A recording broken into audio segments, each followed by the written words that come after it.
kuliah inovasi pemerintahan. Ya, pada sesi ini kita berbicara soal inovasi pemerintahan. Ya, ini saya harus mengulang ini ya teman-teman ya. Saya harus mengulang di awal, lalu saya akan meloncat ke ini. Bahwa mata kuliah ini adalah mata kuliah yang ada orang yang berdoa ini. Semoga hasilnya bagus.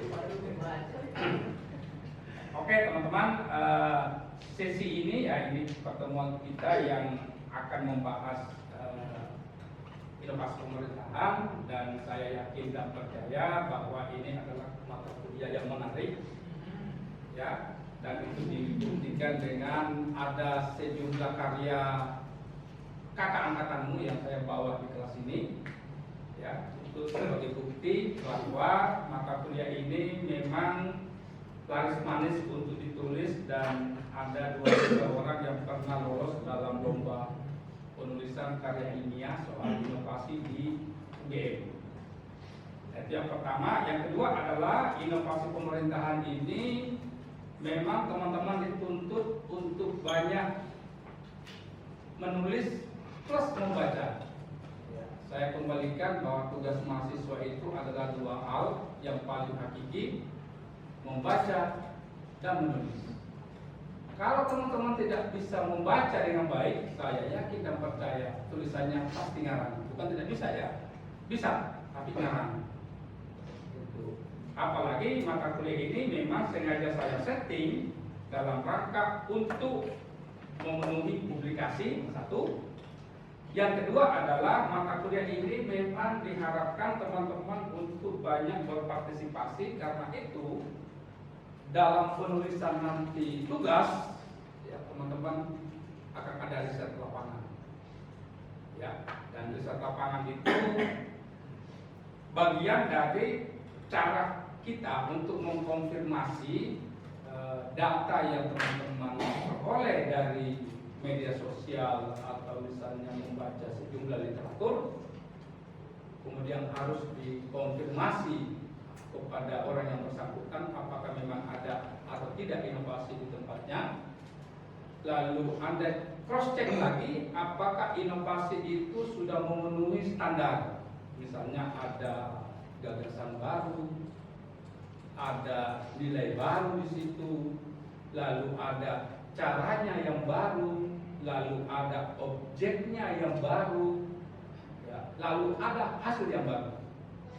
Nah, jadi ada 5 hal yang kira-kira teman-teman harus pahami secara benar ya ketika nanti meng-cross check ya data-data di lapangan. Itu. Jadi pertama itu memastikan ya, itu namanya memastikan bahwa memang ada inovasi. Lalu ketika Anda sudah temukan ada, lalu siapa inisiatornya? Nah, ini penting ya.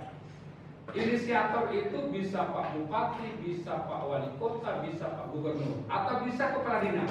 Nah, cari ya, siapa yang inovator. Kalau ketemu, lalu Anda tanyakan, kenapa ini jadi pilihan? Ya, misalnya ya teman-teman ya, kalau saya kembali ke layar ya misalnya ada sambat di Kota Malang misalnya ya. Siapa sih yang mempunyai ide sambat? Ya, boleh jadi Pak Wali Kota, boleh jadi sekretaris daerah, boleh jadi yang lain. Ya, misalnya itu cara sambat. Lalu sambat ini kemana saja itu urusannya yang sambat? Apa saja yang harus diurusi? Yang lain ini? Apakah semua urusan harus masuk di sambat? Seperti misalnya teman-teman yang nulis Jaki di Jakarta, proses mengintegrasikan semua layanan kemudian ada di websitenya Jaki misalnya. Lalu kemudian dari Jaki ini kan nanti kan ada hubungannya, oke ini nanti terhubung dengan dinas perhubungan, terhubung dengan ekonomi dan lain-lain misalnya. Nah kemudian Jakinya ini itu ada di level mana? Apakah semua kepala dinas ada Jakinya atau Jaki itu tersentral? Nah itu kan teman-teman kan harus melihat lebih jauh ya. Nah, itu yang apa? Yang penting ketika misalnya dalam penulisan ini. Nah, yang berikutnya adalah yang penting lagi adalah teman-teman harus melihat lebih jauh. Misalnya, siapa yang mendapat untung?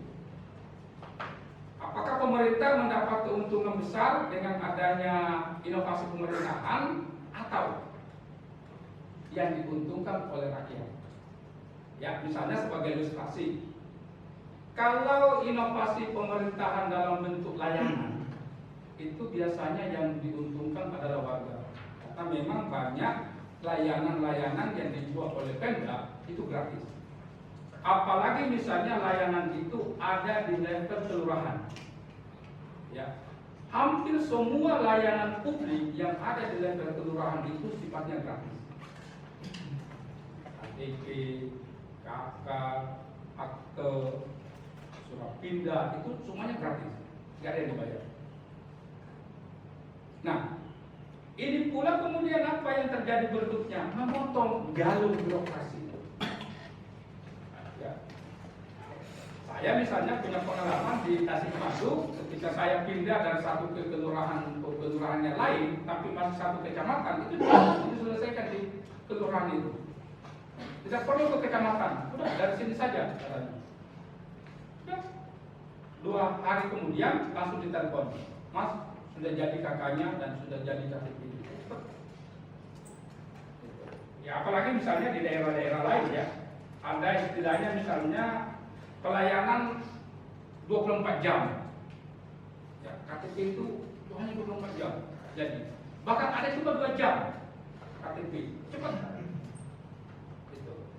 Tapi kan di beberapa tempat juga ada hambatannya, jadi juga ada yang harus teman-teman perhatikan bahwa dalam konteks inovasi pelayanan, khususnya misalnya memang harus dilihat secara jernih peran-peran yang dilakukan oleh pemerintah. Nah, seperti misalnya saya katakan ya bahwa di dalam buku ini, misalnya teman-teman, itu proses inovasinya itu bisa berjalan di 3 titik. Yang saya sebutkan tadi itu bisa karena itu memang dari atas pemimpin, bisa juga karena inovasi itu dari bawah, berangkat dari warga yang ingin perubahan, kemudian ditangkap oleh bupati, lalu ketemu. Nah, kemudian ada fasilitasi, entah itu perguruan tinggi, entah itu teman-teman NGO, dan di banyak tempat ini banyak terjadi. Ya, jadi ada keinginan warga untuk merubah, lalu ada keinginan pemimpin untuk merubah, birokrasinya tidak mau, ya sudah. Birokrasinya ditekan, tuntutan dari bawah, tuntutan dari atas, nah udah diambilkan pihak ketiga. Tatar itu birokrasi agar dia mau merubah. Kenapa itu terjadi? Karena birokrasi itu kadang-kadang berpikir jangka pendek. Jangan-jangan kalau ada inovasi seperti ini, nanti saya kehilangan jabatan. Teman-teman juga harus lihat bahwa tidak semuanya perubahan itu akan mendatangkan kebaikan bagi birokrat. Bagi birokrat yang tidak mau berubah, ya dengan sekarang aja sudah enjoy kok, ngapain? Itu juga gaji saya sama, mau berubah tidak berubah kan sama saja.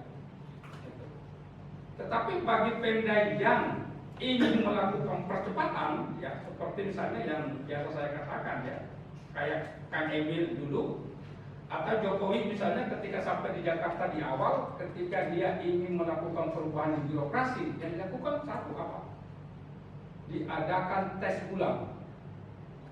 Maka lelang jabatan kemudian diperkenalkan di Jakarta. Di tempat lain tidak ada. Sudah, lelang jabatan. Silakan Anda mau duduk dimanapun, tapi dites ulang. Nah, akhirnya apa yang terjadi?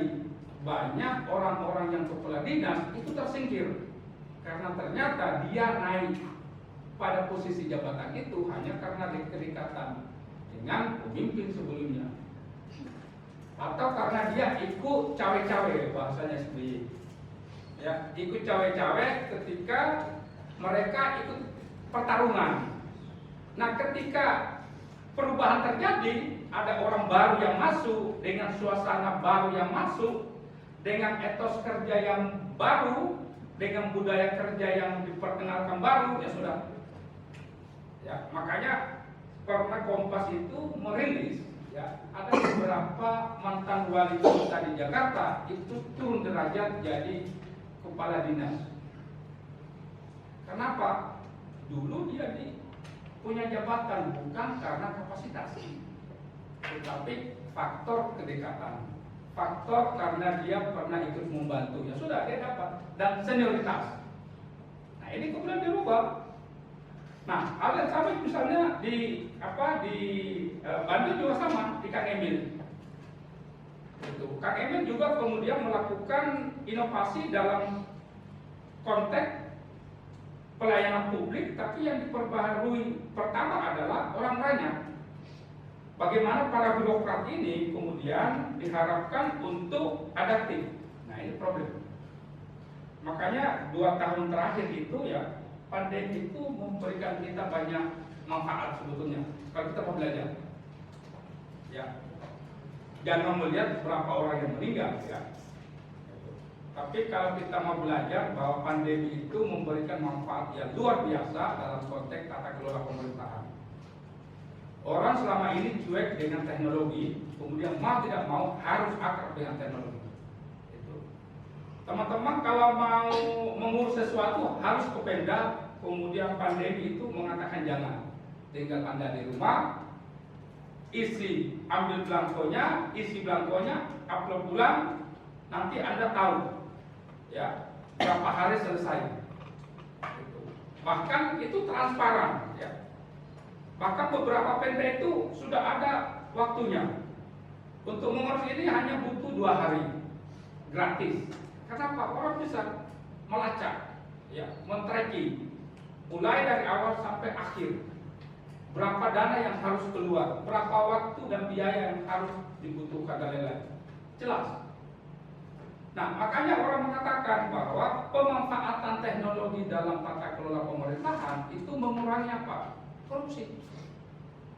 Tidak ada lagi namanya uang pelicin. Pak, tolong dong dipercepat, enggak. Kenapa? Semuanya masuk sistem.